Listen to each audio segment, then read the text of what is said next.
tripping. I don't got no lip gloss on. Tripping. So I composed a tweet. It sat in my drafts. Sat in my drafts for maybe 20 minutes. And I said, you know what? I'ma do it. Bah! Dinner and the movies is not a date to me. I have a father. Been doing that since I was 3. Get a little bit more creative so we can get to know each other. Period. Strike a match. Most people who know my humor got it. But I wanted to see who that tweet would trigger. I wanted to see how people would disagree and how disrespectful they would get if they disagree. Because on Twitter, for some reason, people don't know how to disagree without being disrespectful to strangers.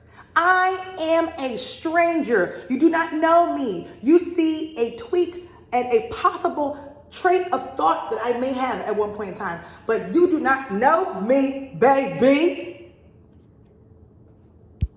You don't know me. So, needless to say, there were a plethora of responses. Some articulate, some not so. Someone told me I should get a more creative personality so that man would want to take me on a more creative date. She was new. She was real new.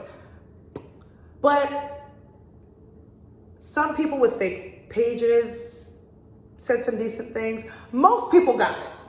You know, most people got that my preference to me and what I meant, right? Because the tweet was not implying that, oh, that was my favorite.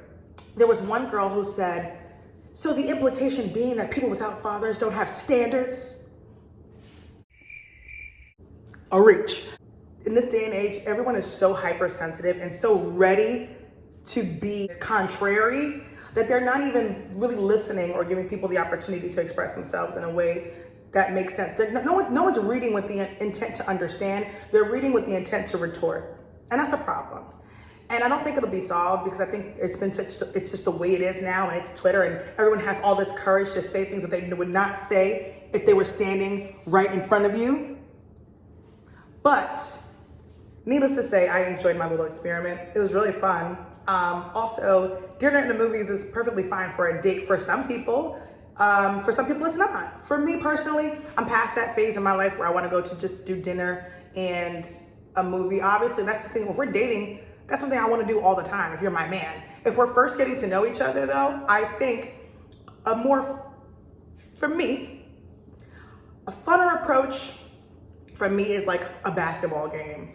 I love going to a sporting event. Even baseball games are actually the best dates because they're 9 innings, and you have to sit there, and it's a very slow game. So you get to kind of talk and get to know each other. And for me, dating to get to know someone requires an activity where you can see how someone thinks, how someone takes loss, how someone takes, if it's like an activity like Escape the Room, right?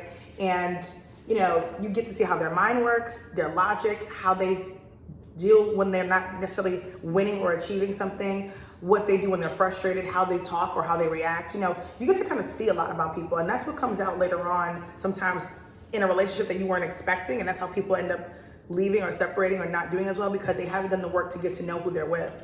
I think dating is so important when you want to invest in somebody in a relationship because you can fall in love with the idea of a relationship and not that person, and then you get with somebody and it's like, this is not what I wanted. And it sucks to be like, you're not what I wanted. But it's not a personal attack on either side. It's just, sometimes you just don't mesh. And for me, I'm at the point in my life where I want to mesh with someone. I think for me, I enjoy talking, right? If you've done your love languages test, my top love language is quality time and acts of service. So for me, it's not just words. I'm always here for nice things and complimentary things. But for me, it's actions. It's how you show people that you care. Because you can tell somebody I love you until they're blue in the face, and then constantly disrespect them and contradict all that with your actions and how you treat them.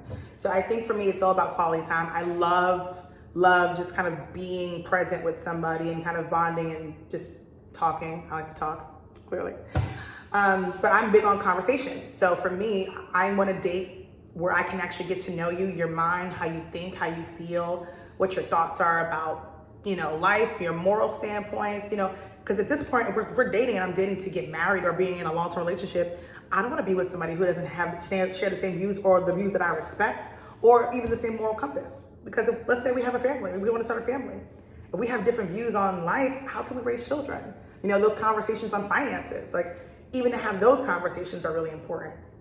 And for me, it's all about dating with a purpose and also about being respectful. So me personally, what I want to see happen in life is that we get to a point on social media where we don't disrespect each other for our preferences and our opinions and our views.